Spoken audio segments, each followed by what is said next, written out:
അന്ന് രാത്രി ജാനിയുടെ ഓർമ്മയിൽ ആദിക്കുറങ്ങാൻ കഴിഞ്ഞില്ല. ആദ്യം പുഞ്ചിരി തെളിഞ്ഞ അവൻ്റെ മുഖം പെട്ടെന്ന് മാളുവിൻ്റെ ഓർമ്മകളാൽ മങ്ങി. എന്തൊക്കെയാ ആദ്യം നീ ചിന്തിച്ചു കൂട്ടുന്നേ? ആക്സിഡന്റിൽ നടന്ന ആ ഒരു കിസ്സിങ്ങിൽ നീ തന്നെ നിന്നെ മറന്നു. കഴിയുമോ നിനക്ക് നിന്റെ മാളുവിനെ മറക്കാൻ, നിന്റെ ലക്ഷ്യം മറക്കാൻ? ആദ്യം അവൻ്റെ മനസ്സിലോർത്തു. ഇല്ല എന്നൊരലർച്ചയോടെ അവൻ ബെഡിൽ നിന്ന് ചാടി എഴുന്നേറ്റു. മറക്കാനോ എൻ്റെ മാളു?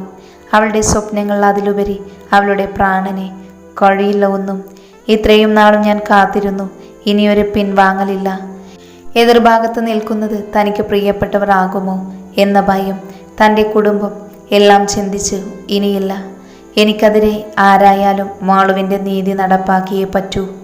എല്ലാത്തിനും ഉപരി എൻ്റെ അജുവിന് വേണ്ടി എന്നെല്ലാം ഉള്ളാലെ ചിന്തിച്ചുകൊണ്ട് തൻ്റെ ദേഷ്യമടക്കാൻ കഴിയാതെ ഫ്ലവർ വേസ് കൊണ്ട് അവൻ തനിക്ക് മുന്നിലുള്ള കണ്ണാടി അടിച്ചൊടിച്ചു.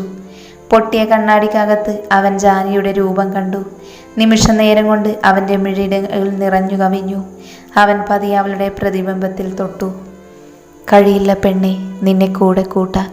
എൻ്റെ ഹൃദയം നിറയെ നീയായിരുന്നുവെന്ന്. നിനക്കായി ഓരോ നിമിഷവും ഞാൻ അലയുകയായിരുന്നു. എന്നാൽ നീ ഒത്തിരി വൈകിപ്പോയി പെണ്ണെ എന്നിലേക്കെത്താൻ. അന്ന് ഓഫീസിൽ വെച്ച് നിന്നെ കണ്ടപ്പോൾ ഉയർന്ന ഹൃദയമിടിപ്പിൻ്റെ കാരണം അറിയില്ലായിരുന്നു.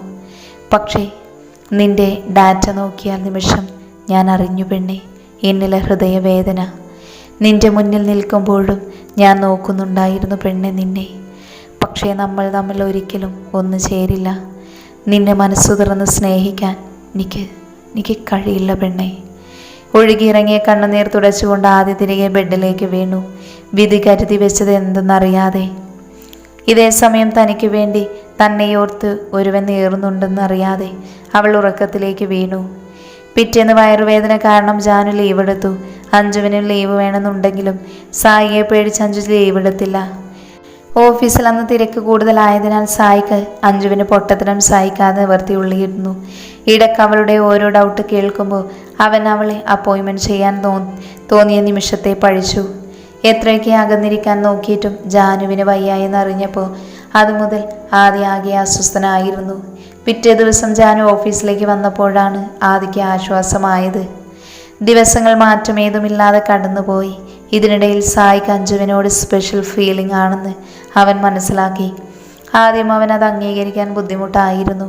ഓരോ ദിവസവും അവളുടെ പൊട്ടത്തരങ്ങൾ തനിക്ക് അത്രമേൽ പ്രിയപ്പെട്ടതാണെന്ന് അവൻ അറിഞ്ഞു. എപ്പോഴത്തെയും പോലെ തന്നെ അവൻ ആദിയോടായിരുന്നു അറിയിച്ചിരുന്നത്. ആദിക്കും സന്തോഷമായിരുന്നു. കാരണം ഒരിക്കൽ പ്രണയം കൊണ്ട് തകർന്നവനാണവൻ. അവനെ ചേർത്ത് പിടിക്കാൻ അഞ്ജുവിനോളം ആർക്കും കഴിയില്ല എന്ന് അവൻ അറിയാമായിരുന്നു. അപ്പോഴും സായി അഞ്ജുവിനെ ആലോചിച്ച് അസ്വസ്ഥനായിരുന്നു. തന്നെ അവൾക്ക് അംഗീകരിക്കാൻ കഴിയുമോ എന്ന ഭയം അവനിൽ ഉയർന്നപ്പോൾ ആദി പുഞ്ചിരിയോടെ അവനെ ആലിംഗനം ചെയ്തു. ആദിയുടെ ഓർമ്മകൾ പിന്നേക്ക് പോയി. ജാനിയെ ഫയൽ വയ്ക്കാൻ പറഞ്ഞു വിട്ടിട്ട് കാണാതെ ആയപ്പോൾ തിരക്കി പോയതാണ് ആദി. ജാനിയെ അന്വേഷിച്ചെന്ന ആദി കാണുന്നത് ജാനിയെ കെട്ടിപ്പിടിച്ച് കരയുന്ന അഞ്ജുവിനെയാണ്. കാരണം അറിയാതെ അവർക്കടുത്തേക്ക് ചെന്ന ആദി അഞ്ജുവിൻ്റെ സംസാരം കേട്ട് മറഞ്ഞു നിന്നു. ജാനു, എന്നോട് ക്ഷമിക്കുമോളെ. ഒരിക്കൽ പോലും ഞാൻ ഹിറ്റ്ലറിനെ അങ്ങനെ കാണാൻ. ഹിറ്റ്ലറോ? ആരാണ് ഹിറ്റ്ലർ? ആദി മനസ്സിലോർത്തു. നീ എന്തൊക്കെയാ അഞ്ജുമ പറയുന്നേ? എന്താ നിനക്ക് പറ്റിയേ? സായി സാർ എന്തേലും പറഞ്ഞോ? ഹിറ്റ്ലർ അപ്പോൾ സായി ആണോ? ആദിയുടെ മനസ്സിൽ ഓടിക്കൊണ്ടിരുന്നു. ജാനു, എനിക്ക് ഹിറ്റ്ലറിനോട് പ്രണയം തോന്നുന്നു. അത് കേട്ട് ജാനു ആദിയും നെട്ടി. അറിയാടി തെറ്റാണെന്ന്, പക്ഷേ ഹൃദയത്തിൽ പതിഞ്ഞു പോയടി. അർഹിക്കാത്തൊന്നും ആഗ്രഹിക്കരുതെന്ന് പഠിപ്പിച്ച അച്ഛയെ ഞാൻ ഓർത്തില്ലടി ഒരു നിമിഷം. അഞ്ജുവിൻ്റെ അവസ്ഥ കണ്ട് ജാനയും കരയാൻ തുടങ്ങി. അത് കണ്ട് ഒരു പുഞ്ചിരിയോട് അഞ്ജു ജാനുവിനെ ചേർത്ത് പിടിച്ചു. നീ കരയാണോ പെണ്ണെ? എനിക്കറിയാടി, ഹിറ്റ്ലർ ഒരിക്കൽ പ്രണയം കൊണ്ട് മുറിവേറ്റവനാണെന്ന്. അതുകൊണ്ട് തന്നെ മറക്കാൻ കഴിയില്ല. എങ്കിലും ഒരിക്കലും സായി സാർ അറിയില്ല എൻ്റെ പ്രണയം. അഞ്ജു, സത്യം, എൻ്റെ കണ്ണൻ ഒരു പക്ഷേ സായി സാറിന് എനിക്ക് തന്നാലോ? അതാ എൻ്റെ പ്രതീക്ഷ. അർഹതയില്ലെന്നറിയാം, എന്നാലും ആദ്യമായി ഹൃദയത്തിൽ പതിഞ്ഞതല്ലേ. അഞ്ജു, ഒരു പക്ഷേ നിന്റെ കണ്ണീർ കാരണം വിധി സായി സാറിന് നിനക്ക് തന്നാലും ആ മനുഷ്യന് പഴയതെല്ലാം മറന്ന് നിന്നെ സ്നേഹിക്കാൻ കഴിയുമോ? എന്നെ സ്നേഹിക്കേണ്ട മോളെ, എനിക്ക് പ്രണയിക്കാലോ. എൻ്റേതായി കിട്ടിയാൽ മതി. ഒന്നിനു വേണ്ടിയും ഒരിക്കലും ഞാൻ സങ്കടപ്പെടുത്തില്ല. പോട്ടെ, എല്ലാം അവിടെ നിൽക്കട്ടെ. ഇതുവരെ എങ്ങനെയായിരുന്നു അതുപോലെ.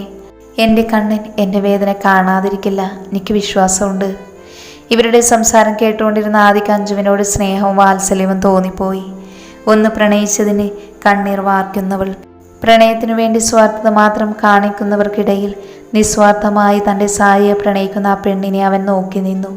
തന്നല്ലാവുന്ന വിധം അവളുടെ പ്രണയത്തെ നേടിക്കൊടുക്കുമെന്ന് ആ നിമിഷം അവർ ഉറപ്പിച്ചു. പിന്നീട് സായി അഞ്ജുവിനെ കൂടുതൽ നേരം ഒരുമിച്ച് നിർത്താൻ ആദി ശ്രമിച്ചു. അതിനെ ഭാഗമായി കുറച്ച് ബിസിനസ് യാത്രകളും ആദി സജീവമാക്കി. ഈ സമയം അത്രയും ജാനുവിനെ ഒറ്റപ്പെടൽ തോന്നാതിരിക്കാൻ അവൻ ശ്രദ്ധിച്ചിരുന്നു. അപ്പോഴും അവൾക്ക് വേണ്ടി പിടയുന്ന ഹൃദയത്തെ അവൻ അവഗണിച്ചു. ഇതെല്ലാം ഓർക്കെ ആദിയുടെ മുഖം സന്തോഷം കൊണ്ട് വിടർന്നു. എങ്കിലും അവൻ മൗനം പാലിച്ച് അവരുടെ പ്രണയം അവർ തന്നെ അറിയട്ടെ എന്ന് അവൻ ആഗ്രഹിച്ചിരുന്നു. 2 കുട്ടികളും മാർക്കറ്റിംഗ് ഫീൽഡ് ആയതുകൊണ്ട് തന്നെ ശല്യം ഉണ്ടായിരുന്നില്ല.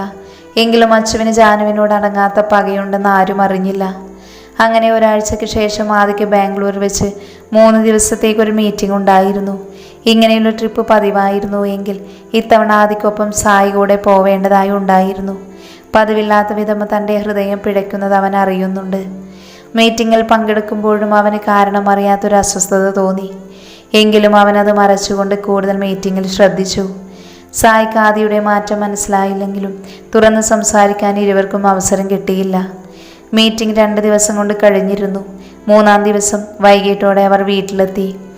ആദി വന്ന് കയറിയപ്പോൾ തന്നെ ഒരാഴ്ചയായി ക്യാബിന് പോയിരിക്കുന്ന ലക്കി അവനടുക്കേക്ക് വന്നുകൊണ്ട് കെട്ടിപ്പിടിച്ചു. ആദ്യം ഒരു ചിരിയോടെ അവനെ ചേർത്ത് പിടിച്ചപ്പോൾ ആരു കുറുമ്പോടെ സായിയുടെ മേലേക്ക് ചാടിയിരുന്നു. സായി ഒരു ചിരിയോടെ ആരുവിനെ വട്ടം കറക്കി നിർത്തി. വന്ന് ഫ്രഷായി ഗാർഡനിൽ ഇരിക്കുകയായിരുന്നു വീട്ടിലുള്ളവർ. കൂട്ടത്തിൽ നെഗറ്റീവ് ഫാമിലിയുടെ ഉണ്ട്. അച്ചു ആദിയും തന്നെ നോക്കിയിരുന്നു. എന്നാൽ അവളുടെ നോട്ടം അവനെ ദേഷ്യം പിടിപ്പിച്ചിരുന്നു. വർമ്മയും സായിയുടെ അച്ഛനും ബിസിനസ് സംസാരിക്കുന്നുണ്ട്. അതിനടുത്തായി അച്ചുവും അവളുടെ എല്ലാ തോന്നിവാസനും കൂട്ടുനിൽക്കുന്ന അച്ഛനും അമ്മയും കൂടെ ഫോണിൽ മറിഞ്ഞു കിടപ്പുണ്ട്. ഐഷവും സായിയുടെ അമ്മയും കാര്യമായി സംസാരിക്കുന്നു. മുത്തുപിള്ളേരുടെ കൂടെ ലുഡോ കളിക്കുന്നുണ്ട്. സായിയാണിൽ അഞ്ജുവിനെ സ്വപ്നം കണ്ട് വിദൂരയിലേക്ക് നോക്കിയിരിപ്പുണ്ട്. അവൻ്റെ ഭാവം ഒരു ചിരിയോടെ ആദി നോക്കി. അപ്പോഴാണ് അവിടേക്ക് സെക്യൂരിറ്റി വന്ന് ആദിക്കും സായിക്കും വിസിറ്റുണ്ടെന്ന് പറയുന്നത്. വീട്ടിൽ വെച്ച് ഒരു ഔട്ട്സൈഡ് കാര്യങ്ങൾ വേണ്ടെന്നുള്ള മുത്തുവിൻ്റെ തീരുമാനപ്രകാരം ബിസിനസ് ഡീൽ അവർ വീട്ടിൽ വെച്ച് നടത്തിയിരുന്നില്ല. അതുകൊണ്ട് തന്നെ ആദ്യ സെക്യൂരിറ്റിയോട് വന്നയാളെ ഓഫീസിലേക്ക് വരാൻ പറഞ്ഞയച്ചു. എന്നാൽ സെക്യൂരിറ്റി അല്പം മടിയോടെ ആദിയെ നോക്കി. സർ, ഇനി എന്താടോ? അത് പിന്നെ വന്നതൊരു പെൺകുട്ടിയായിരുന്നു. ആ കുട്ടിയെ കണ്ടിട്ട് ഇവിടെ ഉള്ളതാണെന്ന് തോന്നുന്നില്ല. മാത്രമല്ല കരഞ്ഞുകൊണ്ടാണ് സാറിനെ കാണണമെന്ന് പറഞ്ഞേ. അപ്പോൾ മറ്റെന്തെങ്കിലും ആവശ്യമായിരിക്കും. സഹായം ചോദിച്ച് വന്നതാണെ മടക്കി അയക്കാൻ പറ്റില്ല. അതുകൊണ്ട് ആ കുട്ടിയെ കടത്തിവിടൂ. സെക്യൂരിറ്റിയെ നോക്കി. മാൻഷൻ 2 സെക്യൂരിറ്റി ടീമുണ്ട്. ഓരോ ടീമും 7 പേര് വീതം സായിയുടെ മാൻഷനും അതേ കോമ്പൗണ്ടിലായതുകൊണ്ട് തന്നെ ഒരു ടീംസ് ഫോക്കസ് ചെയ്യുന്നത് സായിയുടെ മാൻഷനാണ്. പിന്നെ വേണു 49 വയസ്സുള്ള അവിടുത്തെ സെക്യൂരിറ്റി ഹെഡാണ്. വേണു തലയാട്ടി തിരിച്ചു നടന്നു. ആരായിരിക്കുമെന്ന് ആകാംക്ഷയോടെ എല്ലാവരും നോക്കുമ്പോൾ 3 കണ്ണുകളിൽ പേടിയായിരുന്നു. അവരെ തന്നെ ഒപ്പിയെടുത്തുകൊണ്ടിരുന്ന 2 ജോഡി കണ്ണുകൾ അവർ കണ്ടില്ല. പെട്ടെന്ന് സെക്യൂരിറ്റിയുടെ പിറകെ വരുന്ന ആളിലായിരുന്നു എല്ലാവരുടെയും ശ്രദ്ധ. ആദ്യം സായും പകപ്പോടെ എഴുന്നേറ്റു. അഴഞ്ഞുലഞ്ഞ മുടിയും കരഞ്ഞു ചുവന്ന മുഖവും വീർത്ത കൺപോളുകളുമായി അവർക്ക് മുന്നിലേക്ക് അഞ്ചു വന്നു. ഒന്നും മനസ്സിലാവാതെ പരസ്പരം ഞെട്ടലോടെ ആദിയും കിച്ചുവും നോക്കി നിന്നു. എന്തേലും ചോദിക്കുന്നതിന് മുന്നേ അഞ്ചു ഒരു പൊട്ടിക്കരച്ചിലോടെ ആദിയുടെ കാൽക്കലേക്ക് വീണു. ഒരു പകപ്പോടെ ആദി പിന്നോട്ട് നീങ്ങി. ബോധം വന്ന പോലെ സായി അഞ്ജുവിനെ പിടിച്ചെഴുന്നേൽപ്പിച്ചു. അഞ്ജലി, എന്താ? എന്തിനാ താൻ കരയുന്നേ? ഏങ്ങിക്കൊണ്ട് നിന്നു. ലക്കി പെട്ടെന്ന് പോയി വെള്ളം എടുത്തുകൊണ്ട് വന്നു. ആദ്യ വെള്ളം വാങ്ങി അഞ്ജുവിനെ ചേർത്ത് പിടിച്ച് സെറ്റിയിലേക്ക് ഇരുത്തി വെള്ളം കൊടുത്തു. തൻ്റെ ഹൃദയം 10 മടങ്ങ് പിടിക്കുന്നത് അവൻ അറിയുന്നുണ്ടായിരുന്നു. എന്തോ ഒരു വേദന. സായിയുടെ കണ്ണുകൾ അഞ്ജുവിൽ തങ്ങി നിന്നു. ഒന്ന് ഓക്കെ ആയതിനു ശേഷം അഞ്ജു കണ്ണീരോട് ആദിയുടെ നേർക്ക് തിരിഞ്ഞു. സർ, എൻ്റെ ജാനുവിനെ രക്ഷിക്കണേ. അവളൊരു തെറ്റും ചെയ്തിട്ടില്ല സർ. എനിക്കറിയാം. എൻ്റെ ജാനുട്ടനെ പാവാണ് സർ. എൻ്റെ ജാനു, നിക്കറിയില്ല എന്ത് ചെയ്യണമെന്ന്. ഒന്ന് സഹായിക്കാവോ? എന്ത് വേണേലും ഞാൻ ചെയ്യാം സർ, പ്ലീസ് എന്നൊരു പൊട്ടിക്കരച്ചിലോട് അവൾ പറഞ്ഞവസാനിച്ചപ്പോൾ ഒന്നും മനസ്സിലാവാതെ നിൽക്കുമായിരുന്നു ബാക്കിയുള്ളവർ. അഞ്ജു, ജാനുവിനെന്താ പറ്റിയേ? അവളെവിടെ? എന്താടോ? താനൊന്ന് പറയടോ. ജാനു എവിടെ? പോലീസ് സ്റ്റേഷനിൽ. വാട്ട്? ജാനു പോലീസ് സ്റ്റേഷനിലാണെന്നോ? പക്ഷെ എങ്ങനെ? താനൊന്ന് തെളിയിച്ച് പറയുന്നുണ്ടോ? സർ, കഴിഞ്ഞ ദിവസം ജാനിക്ക് നമ്മൾ പ്രസൻറ്റേഷൻ ചെയ്യാൻ വെച്ചിരുന്ന ഫയല് PR കമ്പനീസ് അതിന് മുന്നേ തയ്യാറാക്കിയതാണെന്നും അതിനാൽ അടുത്ത ദിവസം നടക്കുന്ന മീറ്റിങ്ങിൽ ആ പ്രൊജക്റ്റ് റിപ്പോർട്ട് ചെയ്യരുതെന്നും പറഞ്ഞ് PR കമ്പനീസ് MD മെയിൽ അയച്ചു. അവൾ തെളിവ് സഹിതം തിരിച്ചു മെയിൽ അയച്ചു സർ. പക്ഷേ അവർക്ക് നേരിട്ട് ബോധ്യമാവണമെന്നും അതുകൊണ്ട് പിറ്റേ ദിവസം 2:30 മീറ്റിംഗ് നടക്കുന്നതിന് മുന്നേ ഹോട്ടൽ പരദീസിൽ വെച്ച് PR കമ്പനി MDയുമായി ഒരു മീറ്റപ്പ് നടത്തണമെന്ന് പറഞ്ഞു. സാർ അവളെ ആദ്യമായി ഏൽപ്പിച്ച പ്രസൻറ്റേഷൻ ആയതുകൊണ്ട് തന്നെ എത്ര റിസ്ക് എടുത്തായാലും ഈ പ്രൊജക്റ്റ് കിട്ടിയേ മതിയാവൂ എന്ന് പറഞ്ഞ് ജാൻ അവരുമായി മീറ്റപ്പിന് തയ്യാറാണെന്ന് പറഞ്ഞ് മെസ്സേജ് അയച്ചു. പിറ്റേന്ന് ഒരുമിച്ച് പോകാൻ ഇറങ്ങിയപ്പോഴാണ് കമ്പനിയിൽ നിന്നും പ്രിയ മേഡം എന്നെ വിളിച്ച് അത്യാവശ്യമായി ഓഫീസിൽ ചെല്ലാൻ പറഞ്ഞത്. ഒരുപാട് സമയം വേണ്ടി വരില്ല എന്ന് പറഞ്ഞുകൊണ്ട് എന്നോട് പോയി വരാൻ ജാനി പറഞ്ഞു. ഒരുമിച്ച് പോകാമെന്ന് ഞാൻ പറഞ്ഞതാ, പക്ഷെ കേട്ടില്ല അവള്. പോയിട്ട് പെട്ടെന്ന് വന്നാൽ മതിയെന്ന് പറഞ്ഞ് എന്നെ നിർബന്ധിച്ച് തിരിച്ചയച്ചു. പെട്ടെന്ന് വരാമെന്ന് പറഞ്ഞതാ ഞാൻ. ഓഫീസിൽ ചെന്നത് അവിടെ ചെന്നപ്പോൾ ഒത്തിരി വർക്കുകൾ പ്രിയ മേഡം തന്നു എനിക്ക്. പോയിട്ട് അത്യാവശ്യമാണെന്ന് പറഞ്ഞതാ സർ. കേട്ടില്ല അവർ. അവസാനം തന്ന വർക്ക് ഒരുവിധം പൂർത്തിയാക്കി ഞാൻ പെട്ടെന്ന് ജാനിക്കടുത്തേക്ക് പോയി. പക്ഷെ അവിടെ ചെന്നപ്പോൾ ബാക്കി പറയാൻ പോലും കഴിയാതെ അഞ്ജു ഏങ്ങി കരഞ്ഞുകൊണ്ടിരുന്നു. പെട്ടെന്നിലേക്ക് അവളെ ചേർത്ത് പിടിച്ച് ആശ്വസിപ്പിച്ചു. ആദിക്ക് ക്ഷമ കിട്ടിയിരുന്നില്ല. ജാനു പോലീസ് സ്റ്റേഷനിൽ നിന്ന് മാത്രമേ അവൻ്റെ ഉള്ളിൽ ഉണ്ടായിരുന്നുള്ളൂ. പക്ഷേ അഞ്ജലി, ഇങ്ങനെ ഒരു ഇഷ്യൂ നടന്നിട്ടെന്താ ഞങ്ങളെ വിളിക്കാഞ്ഞേ?